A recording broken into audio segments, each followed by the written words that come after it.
Multinational कंपनियों के अंदर बैनुल-अक़वामी सतह पर मुलाजमीन के इंतखाब की इस पेचीदा और इंतहाई अहम दुनिया के जायजे में खुश आमदीद। ये कोई आम भर्ती नहीं है, बल्कि एक ऐसा फैसला है जो किसी भी आलमी कारोबार को बुलंदियों पर ले जा सकता है या उसे भारी नुकसान से दोचार कर सकता है। तो आइए सीधे इस मौजू की गहराई में चलते हैं।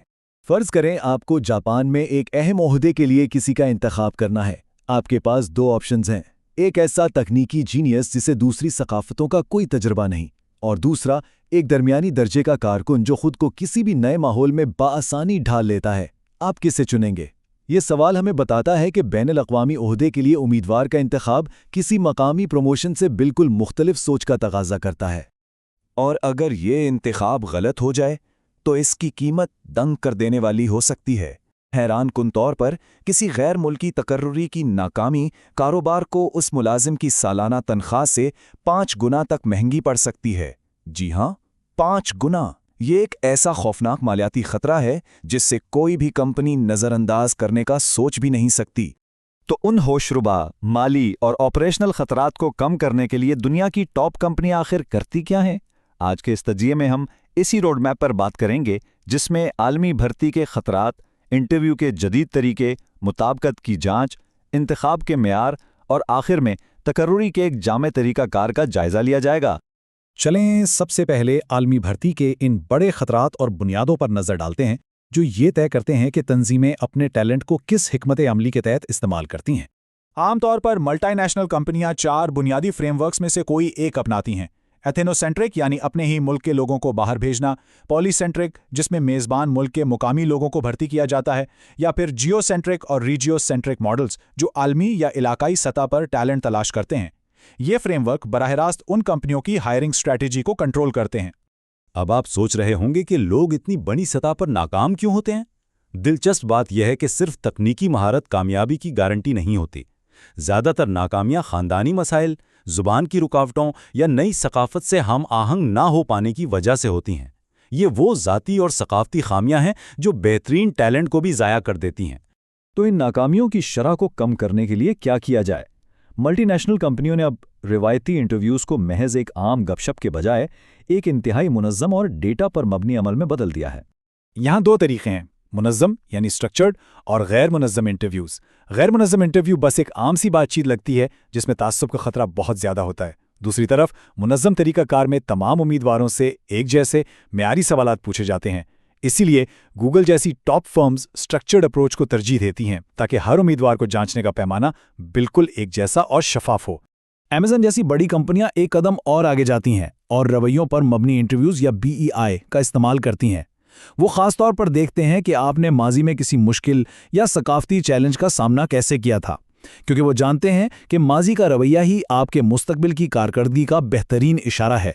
और अब तो टेक्नोलॉजी ने इस अमल को मज़ीद हैरानकुन बना दिया है। यूनिलीवर जैसी कॉर्पोरेशंस हायरव्यू जैसे प्लेटफॉर्म्स के साथ मिलकर मसनूई ज़हानत का इस्तेमाल कर रही हैं। उम्मीदवार की जानिब से जमा कराई गई पहली वीडियो से ही AI एल्गोरिथम्स उनके जवाबात और सलाहियतों का गहरा तज्जिया करना शुरू कर देते हैं। ये वाकई एक गेम चेंजर है। इंटरव्यूज़ तो हो गए, लेकिन बात यहीं ख़त्म नहीं होती। HR प्रोफेशनल्स उम्मीदवारों की ज़हनी, जिस्मानी और इखलाकी तैयारी को जांचने के लिए टेस्ट्स की एक पूरी सीरीज़ भी इस्तेमाल करते हैं। इनमें सबसे अहम ज़हनी सलाहियत का टेस्ट है। ये टेस्ट इस बात को यकीनी बनाता है कि दरख्वास्त गुजार का दिमाग इस कदर तेज़ और तज्ज़ियाती है कि वो आलमी सतह पर लीडरशिप के पेचीदा मसाइल को हल कर सके। इसकी एक अमली मिसाल देखें। फ़र्ज़ करें आप मार्केटिंग मैनेजर के लिए इंटरव्यू दे रहे हैं और अचानक आपके सामने ये सवाल आ जाए कि अगर 3 मुख्तलिफ ख़ित्तों में बेचे गए 36,000 यूनिट्स की कुल लागत $1,80,000 है, तो फ़ी यूनिट औसत लागत क्या होगी? यहाँ मकसद सिर्फ आपका रियाजी चेक करना नहीं, बल्कि दबाव के दौरान आपकी डेटा हैंडलिंग की सलाहियत को जांचना है। जॉब की नौइयत के हिसाब से ये टेस्ट बदलते रहते हैं। ब्राज़ील जाने वाला कोई प्लांट मैनेजर हो या समंदर के बीचों बीच रिग पर काम करने वाला वर्कर, कंपनियां पर्सनैलिटी टेस्ट, फिजिकल टेस्ट और यहां तक कि दयानतदारी और ड्रग टेस्टिंग तक का सहारा लेती हैं ताकि काम के लिहाज से उम्मीदवार की 100% फिटनेस यकीनी बनाई जा सके। अब इतने सारे टेस्ट और इतना सारा डेटा, सवाल ये पैदा होता है कि तंजीमों को कैसे पता चलता है कि ये सारे टूल्स वाकई दुरुस्त और मुनसिफाना हैं? इस उलझन को सुलझाने के लिए हमें 2 तस्वुरात को समझना होगा, एतबार और दुरुस्तगी, यानी रिलायबिलिटी और वैलिडिटी। ایک ٹیسٹ بار بار ایک ہی نتیجہ دے سکتا ہے، یعنی وہ ریلائبل ہے، لیکن اگر وہ اس چیز کو جانچ ہی نہیں رہا جس کے لیے اسے بنایا گیا تھا تو اس کی درستگی یعنی ویلیڈیٹی بالکل صفر ہے۔ ان میں سب سے اہم پیشنگوئی کی درستگی یا پریڈکٹیو ویلیڈیٹی ہے۔ کیا آپ کو یاد ہے کہ گوگل پہلے اپنے انٹرویوز میں عجیب و غریب دماغی پہیلیاں پوچھا کرتا تھا؟ انہوں نے وہ سب بند کر دیا کیونکہ ان کے اپنے ڈیٹا نے ثابت کیا کہ وہ پہیلیاں مستقبل میں ملازم کی کارکردگی کی پیشنگوئی کرنے میں مکمل طور پر ناکام تھیں۔ اس کے علاوہ عالمی HR ٹیموں کو قانونی باریکیوں کے ایک پورے مائنڈ فیلڈ سے گزرنا پڑتا ہے۔ مساوی مواقع کے قانون، امتیازی سلوک سے بچاؤ، ڈیٹا پرائیویسی جیسے کہ GDPR، اور ہر میزبان ملک کے اپنے الگ لیبر قانون۔ اگر ان کی پابندی نہ کی جائے تو کمپنیوں کو بھاری جرمانے ہو سکتے ہیں۔ چلیں اب ہم آخری مرحلے کی طرف چلتے ہیں، جہاں ان تمام اسیسمنٹس اور ڈیٹا کو بورڈ لیول پر اکٹھا کر کے ایک حتمی اور جامع فیصلہ کیا جاتا ہے۔ یہ حتمی فیصلہ عام طور پر 5 بنیادی معیاروں پر ہوتا ہے۔ تصور کریں ایک فرانسیسی ایگزیکٹو کو انڈیا بھیجا جا رہا ہے، اسے ان تمام مراحل پر پرکھا جائے گا۔ ایک بات طے ہے، امیدوار کی تکنیکی قابلیت چاہے کتنی ہی شاندار کیوں نہ ہو، وہ زبان نہ جاننے یا اس کے خاندان کی عدم آمادنی جیسی خامیوں کی بھرپائی نہیں کر سکتی۔ اور انسانی تعصب کو مکمل طور پر ختم کرنے کے لیے ایک مضبوط اور پروفیشنل بورڈ ہمیشہ ایک سٹرکچرڈ میٹرکس استعمال کرتا ہے، جہاں ہر خوبی کا ایک مخصوص وزن یا فیصد ہوتا ہے۔ اس طرح ریاضی اور ڈیٹا کی بنیاد پر ہر امیدوار کا ایک بالکل غیر جانبدارانہ سکور نکل آتا ہے۔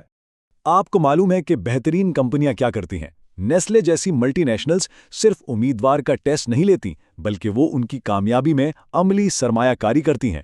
وہ فیملی کی منتقلی سے لے کر جانے سے پہلے زبان سکھانے تک کی مکمل سہولیات فراہم کرتی ہیں تاکہ منتخب ہونے والا شخص نئے ماحول میں جا کر پوری طرح چھا جائے۔ تو آج کی اس گفتگو کے اختتام پر ایک سوال جو ہمیں ضرور سوچنا چاہیے، جیسے جیسے کارپوریٹ ہائرنگ کا عمل تیزی سے خودکار ہو رہا ہے اور AI کے حوالے کیا جا رہا ہے، کیا یہ ٹیکنالوجی واقعی انسانوں سے زیادہ منصفانہ ہے یا پھر ہم نے صرف تعصب کی شکل ہی بدلی ہے؟ اس بارے میں ضرور سوچیے گا۔